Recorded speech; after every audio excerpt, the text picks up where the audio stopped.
Eshwar sir ನಮ್ಮಂತ ಬಡ ಮಕ್ಕಳಿಗೆ ಈ ಕಾಸೆಲ್ಲ ಕೊಡ್ತಾ ಇರೋದಕ್ಕೆ ನಾವು ಪುಸ್ತಕ ಅವೆಲ್ಲ ತಗೊಂಡು ನಮಗೆ ಸ್ವಲ್ಪ ಸುಲಭ ಆಗುತ್ತೆ.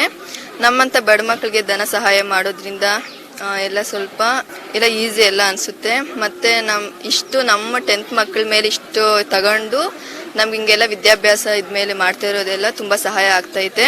ಪ್ರದೀಪ್ ಈಶ್ವರ್ ಸರ್ ಅವರು ನಿಂತರು, ಮತ್ತೆ ಸರ್ ಗೆದ್ರು. ಅವಾಗಿಂದ ನಮ್ಮ ಚಿಕ್ಕಬಳ್ಳಾಪುರದಲ್ಲಿ ಸ್ವಲ್ಪ ಬದಲಾವಣೆಗಳು ನಮ್ಮ ವಿದ್ಯಾರ್ಥಿಗಳ ಮೇಲೆಲ್ಲ ಆಗ್ತೈತೆ.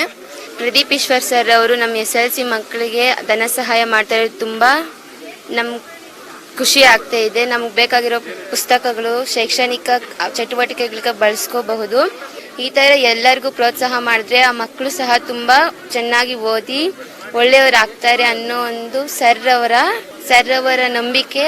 ಮತ್ತೆ ಸರ್ ನಮಗೆ ಇಷ್ಟೊಂದು ಪ್ರೋತ್ಸಾಹ ಬಡ ಮಕ್ಕಳಿಗೆ ಪ್ರೋತ್ಸಾಹ ನೀಡ್ತಾ ಇರುವಂತ ಪ್ರದೀಪ್ ಈಶ್ವರ್ ಸರ್ಗೆ ನಮ್ಮ ತುಂಬ ಹೃದಯದ ಧನ್ಯವಾದಗಳನ್ನು ಹೇಳ್ತೀವಿ. ಇದರಿಂದ ನಾವು 1000 ರೂಪಾಯಿಯಲ್ಲಿ ಶೈಕ್ಷಣಿಕ ವಸ್ತುಗಳಾದ ಪುಸ್ತಕ, ಪೆನ್ನು ಅವುಗಳನ್ನು ತೆಗೆದುಕೊಳ್ಳುತ್ತೇವೆ. ಮತ್ತು ವಾರಕ್ಕೂ ಒಂದೊಂದು ಟೆಸ್ಟ್ ಮಾಡ್ತೀನಿ ಅಂತ ಹೇಳಿದ್ದಾರೆ. ಎಕ್ಸಾಮ್ಗೆ ಓದ್ಕೊಳಕ್ಕೆ ನಮ್ಗೆ ಈಸಿ ಆಗುತ್ತೆ. ಇದರಿಂದ ಧನ್ಯವಾದಗಳು ಹೇಳಕ್ಕೆ ಇಷ್ಟಪಡ್ತೀವಿ. ಇನ್ಸ್ಪೈರ್ ಅಂದರೆ ಸರ್ ಇವಾಗ ಯಂಗ್ಸ್ಟರ್ ಅಲ್ಲ ಅವ್ರು ಬಂದಿರೋದು. ಶನಿವಾರ ಎಲ್ಲ ಟೆಸ್ಟ್ ಮಾಡ್ತೀನಿ ಅಂತ ಹೇಳಿದ್ದಾರೆ. ನಮ್ಗೆ ಈಸಿ ಆಗುತ್ತೆ ಸರ್ ಎಲ್ಲ ಓದ್ಕೊಳಕ್ಕೆ. ಪ್ರತಿ ಸಬ್ಜೆಕ್ಟು ಟೆಸ್ಟ್ ಮಾಡ್ತೀನಿ ಅಂತ ಹೇಳಿದ್ದಾರೆ. ಪ್ರದೀಪ್ ಈಶ್ವರ್ ಸರ್ ನಮಗೆ ತಿಂಗಳಿಗೆ 1000 ರು ಕೊಡುತ್ತಿದ್ದಾರೆ. ಅದರಿಂದ ನಮಗೆ ತುಂಬಾ ಅನುಕೂಲವಾಗುತ್ತಿದೆ.